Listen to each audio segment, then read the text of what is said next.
So here we are, structure 33. Historically, numerologically important. 33, the galactic butterfly. The threes, if you were to turn them against each other, you'd have butterfly. And this butterfly sort of like represents the center. Hunabku, which I talked about quite a lot recently. The concept of light and dark, opposing forces within the center, meeting in the center of the universe. Not unlike the highway of light that travels up through the spine, through the chakra system. Now, records of 33 at Calakmul were found miles and miles that way. That's about 200 miles to Palenque. And at the Temple of the Inscriptions. Now, the Temple of the Inscriptions contains some interesting records of Pakal the Great. And Pakal the Great was said to be a master of time and space. But this was through connecting with the cosmos, and what I believe connecting with the Kundalini energy, the world tree, not unlike the Kabbalah of the mystic Jewish tradition. So we have this number 33, which represents, or was the age of Buddha when he became enlightened, I believe, Jesus when he went for a walk in the desert. There's all these significant things. I might be getting some of it wrong, but this number 33 is no coincidence. It's essentially one of those powerful numbers for the Kundalini energy, or the serpent. So, what about this serpent? Well, 33, this particular location here, structure 33, is called the coiled serpent. I know I can be sarcastic, but it's not a coincidence.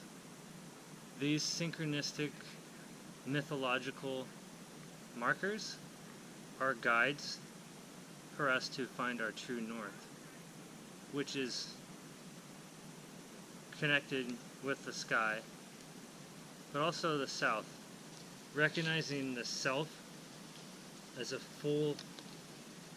fully navigational compass and connected with the elements. That being said, this coiled serpent is a method for connecting with the cosmos. Quetzalcoatl, Kaan.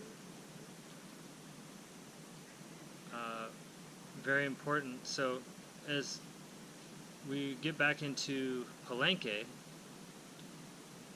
the Temple of the Inscriptions, Pakal was buried there, and he had this brilliant sarcophagus, this tomb, and on the tomb was probably some of the most amazing artwork that I've ever seen, and I felt a very strong connection to it when the first time I saw it. And it shows him falling into the underworld. As he dies and makes his descent, the soul goes down into the underworld. And the underworld is dark, it's, in their perception, it's full of all these demons, that are there to sort of stop you from getting to your next incarnation, or to perhaps your returning to your ancestral realm in the sky, or in the Hunabku, in the galactic center in the Milky Way. So that being said, these sarcophagus,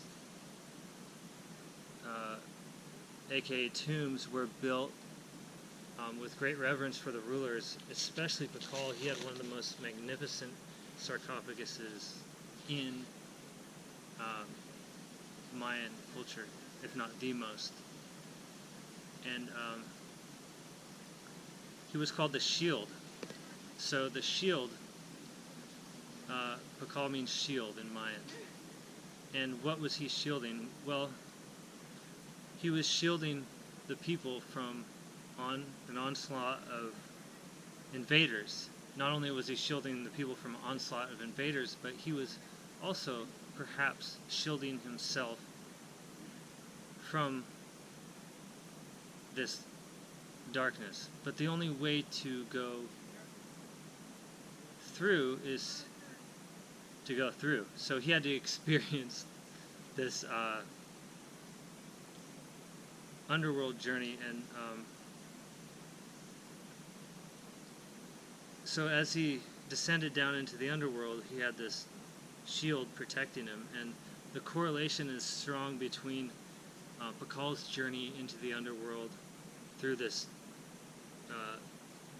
central column of light in the Tree of Life, and to the Tibetan Buddhist concept of the bardo. So the bardo is that white light that is, people talk about in the afterlife and death, when they come to, they see this great white light, and this white light is a sort of beckoning and calling you to follow the white light. Well, along the path, along this Sakbe or white road, there's many distractions, and there's, in the Tibetan tradition, in the bardo, there's these distractions like evil demons, or perhaps goddesses or monsters disguised as goddesses, flesh-eating ghouls, all this plethora of evil or distractions from your path. All these darknesses along the way to the light. And so what we find is the necessity of these polar opposites for oneness. And as the veil becomes thinner between the two worlds, we have this necessity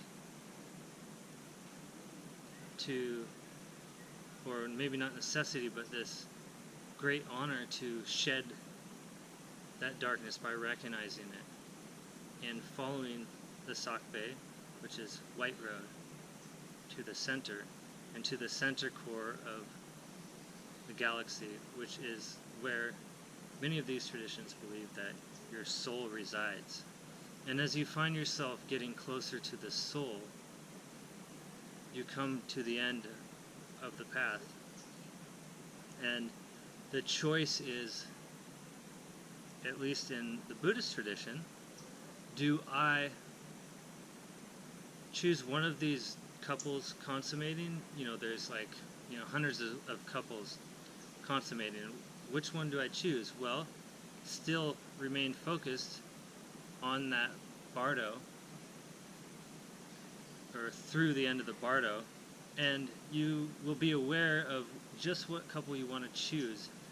You don't choose the couple that's yelling at each other while they're making love. You choose the couple that is looking into each other's eyes. You choose that couple because you know that you will have a good incarnation. But if you look at all the couples and you notice these two forces uniting for this creation, and you decide that, providing you're fully conscious and aware, you decide, well, okay, I make the choice to return to the Star Nations, or to that Milky Way, to that great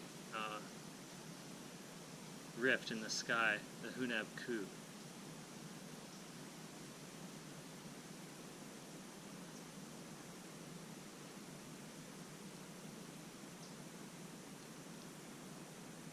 Namaste.